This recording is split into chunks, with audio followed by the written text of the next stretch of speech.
Ngifuna ukukhuluma ngodaba lwensizwa yaseMsinga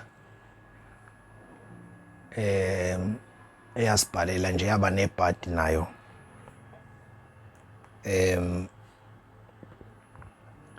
yabona ke ibhadi masuke seliqondile kwesinye isikhathi ugcina ungakwazi ukuthi uluviki insizwa yaseMsinga lekwamtshali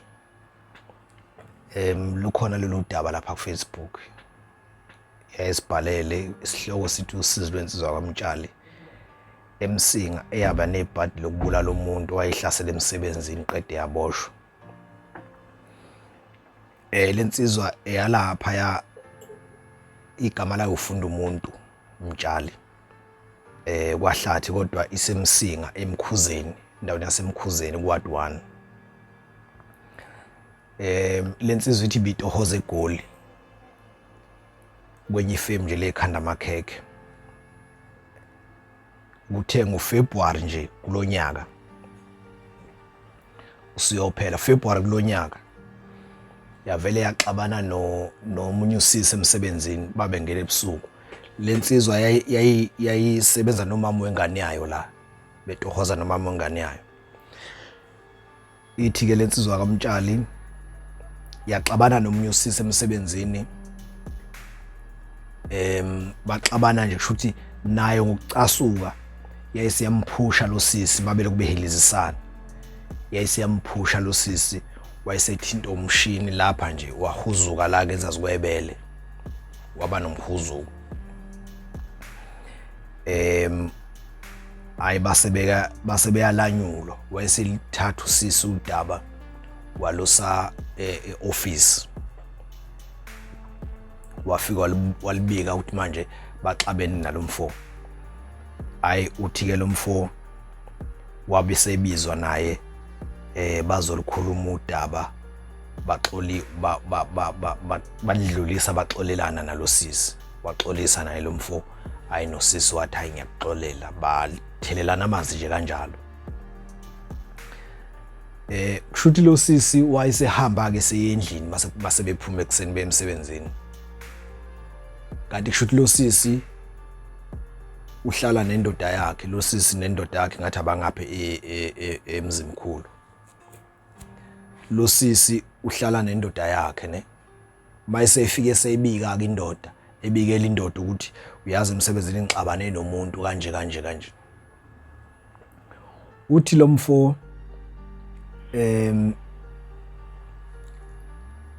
kuthe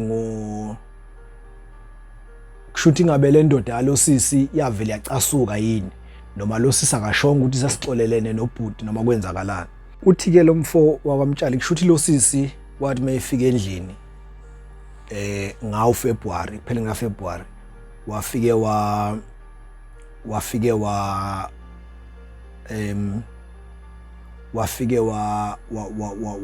wabikela indoda yakhe njengoba behlala nayo. Indoda yayisithi mbophise lo mfo hambe yombophisa ambuvulele icala emaphoyiseni. Ithi ke le ntombazane kushuthi yasho ukuthi hayi ngisixolelene nani kodwa indoda yathi mbophisa. Yabuya intombazane emsebenzini ntambama sebezongena futhi. Uthi lo mfo yafika yambiza le ntombazane yathi ngifike ngabikela ubaba wengane zami izolo ngenxabano yethu. Wathi ubaba wengane angikubophisa. Uthi umfo kaMtshali ngaphinde ngaxolisa futhi ngaqala phansi ngaxolisa intombazane ukuthi hayi ngicela ukuthi ngixolele ngoba nje bese sixolelene izela ngicela ukuthi siyibambe lapho ngoba sixolelene izolo. Uthi ke lo mfo ayi kwangathi baxolelana. So kuthe ngabo March kuzoba ugudi nje ekseni. Uthi lo mfo sathi siphuma emsebenzini ekseni. Uthi mangithi uyayibona indoda angithi seyayazi indoda yalo sisi. Uthi ngayibona indoda yalo sisi ihamba nabantu abawu2 abafaka ama mask la ama balaclava la bayifihlile nje. Uthi lo mfo ngivele ngiphume mina ngiyongena emotini yestaff emsebenzini njengoba kuphithizela nje abanye bazongena abanye bayaphuma yabo. Uthi ngithi mangiphuma ngivele ngihambe ngifike ngene emotini yestaff. Uthi bese izindoda yalo sisi ibhadi nje uthi bese izindoda yalosisi ifika izonokha ewindini esengaphakathi lo mfo ifika inokha ewindini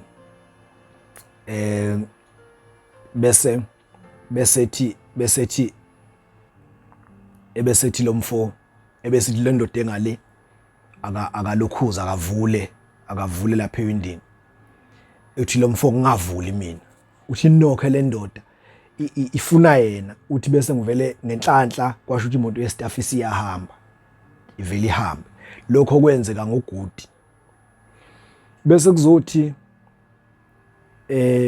ngoJuly labantu baxabana ngoFebruary this year kwazothi ngogudi kuzoba ugudi ngolwesihlanu le ndoda afika emsebenzini kulomfo ekseni nakho inokha ewindini lemoto wakwazi lo mfo ukuthi aphume ngoba itekisi yayisivele siyiphuma kwase kuthi ngomhla ka9 June just imagine 9 June uthi umfo kaMtshali ngathi ngithi ngiyaphuma emsebenzini ekseni nangu lo mfo othandana nale ntombazana uthi ngathi uma ngimbona ephethe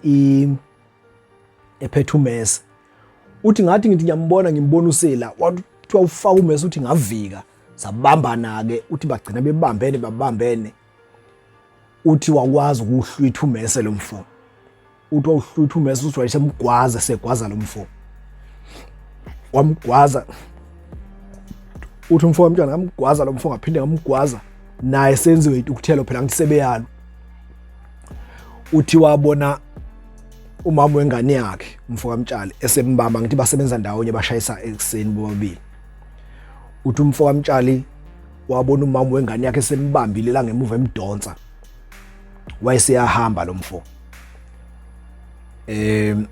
uma lo mfo esehambile eselapha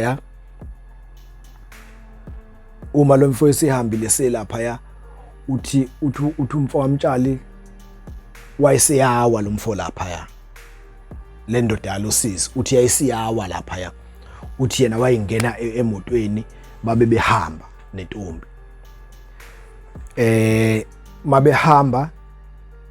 mabefika endlini uthi bese kushuthi manje sebeyatatazela kodwa abakabe nayo isho ukuthi lo mfo ushonile ngoba uthi lo mfo kaMtshali ngathi mangifika endlini wayesebonisana nentombi yakhe ukuthi hayi akayi police station eyobika ukuthi usehlasele umuntu kanje kwenzakala u1 no2 no3 uthi umfo kaMtshali mayahambe epolice station efice sekukhona osupervisor bakhe basemsebenzini sebebikile ukuthi yazi lapha emsebenzini khona insizwa ehlasela umsebenzi wethu so umsebenzi wethu wagcine kwazi ukuyibamba wayigwaza ishonile kumanje uthi umfo kaMtshali wafika ethuka naye mayifika epolice station ezokuthiwa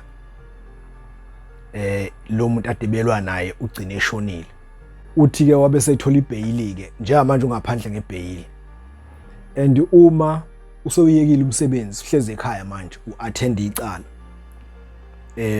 so ke uyabuza ukuthi into enze ukuthi asibhalele ukuthi ubefuna ukuthola ukuthi leli cala lakhe linjani lingagcina limgwebile yini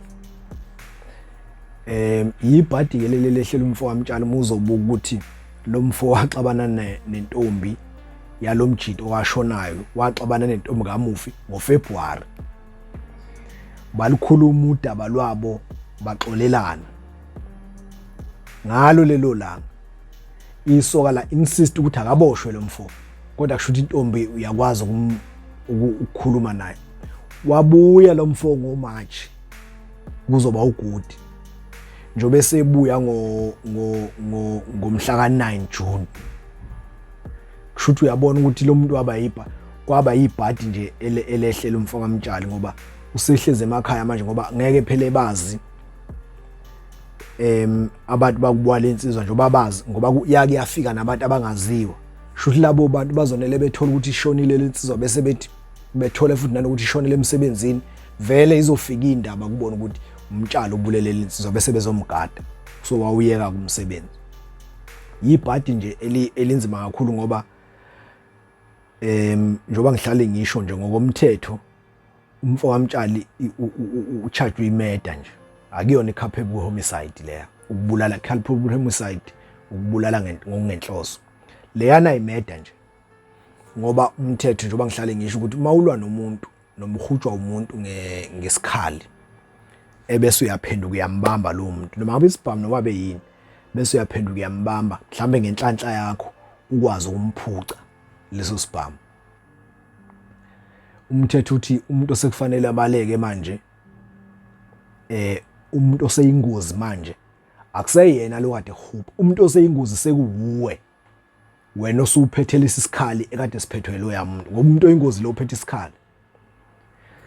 So mawususiphethe wena uma ungenayo inhloso yokumbulala wena, mubu ungenayo inhloso kufanele uthi mawumphuca lo muntu bese uqhubeka ubaleka naso lesi sikhali sakhe, ufuna uqhubeka ubaleke either umese noma ubush noma ucelemba noma isibhamu, mawusumphucile qhubeka ubaleke wena, and then ke kuzothi mayikulandele lokho ekulandela even though usumphucile isikhali sakhe then you act then ke leyo ke akuseyona imurder ngoba you exhauste wonke imigomo yemithetho egayida amacala. Kodwa ke abantu abaningi bayibethi mabelwa nabantu umuntu aphuca induku umuntu ayifake kulo either isibhamu noma umesi nelaphuca isitha asifake la bese ethi hayi bengiyivikela. Akuyona self defense, akuyona. Not unless kuzothola ummeli ohlakaniphile enkantolo ozokwazi uku-interpret umthetho ngendlela ezovuna wena. Njoba ngike ngasho phambilini ukuthi enkantolo is not about ubufakazi obuphambi kwakho, ubufakazi it's not only about ubufakazi obuphambi kwakho. Yes, it's about ubufakazi, kodwa the most important thing it's about interpreting the law. Ilokho kwenziwa ngaba phela ingakho uyawuthola abantu uthola umuntu lenzile icala kodwa ngenxa ukuthi uthola ummeli nje right avela aphume lo muntu lo limkhiphe ngaphandle icala. So ke umfo kaMtshali naye ubhekene nemeda kanjalo, wayesibhalela efuna ukuthola ukuthi leli icala lingamgweba yini, lingamgweba futhi. So kufanele asukume. Khona nemithi ke kwabakholelwa emthini mayena imali engathola nommeli ngoba lingamgweba ngoba imeda, icala nje linjalo imeda. Kodwa ke waba nebhadi ngoba awukwazi ngempela ukulandela umuntu from January ungalimazanga yena, ulimeza intombi yakhe futhi nayo phela kungekho ukuthi kukhona iyaya esibhedlela yakhubazeka or something. Yini ke dala lokho ke sengivala kulolu daba. Kunalama boyfriend insecure, angazi ngesilungu ngesizulu, kunalama boyfriend enu bodadewethu, kunalama boyfriend enu bosisi angazi noma ngizothanda isikhwele noma njani ngani. Ungathola ukuthi nje le ndoda ibona ukuthi yenziwe isilima njoba ilokhu ilande ngoba ukwazi ngempela ukulandela ukuthi intombi yakho ixabane nomjidi emsebenzini, yakwebheka la yaxolelana nalowo mjidi nayo itshela ukuthi sixolelene naye, ithi mbophe kodwa ugcina ungambophi ngenxa ukuthi uya insist ukuthi I know sixolelene nalowo muntu, ebese izihambe yona izifike emsebenzini ifuna ukuzokwenzakalisa futhi emva kwesikhathi eside. Ilento yokuthi ama boyfriend enu amanye anesikhwele noma anoyinsolo nje ezibhedayo okungafanele ngabanazo ngoba lo mfo yena nje ngokwakhe wayebona ukuthi futhi intombi yakhe iyajola nalomfo kaMtshali ngokwakhe, ngokucabangela nami wayebona ukuthi intombi yakhe iyajola nalomfo yini ebexabana besixola yona ngoba ilimele nakhona ilimele kakhulu, wayebona khona la kenzeka khona isilima samuhwe okungenani uzozaphumule ngoba sekufela umfo kaMtshali ngebhadi kwafa yena. Ngiyamfisela umfo kaMtshali sengathi icala lakhe lingagcina liphelile engagwetshwa. Thank you.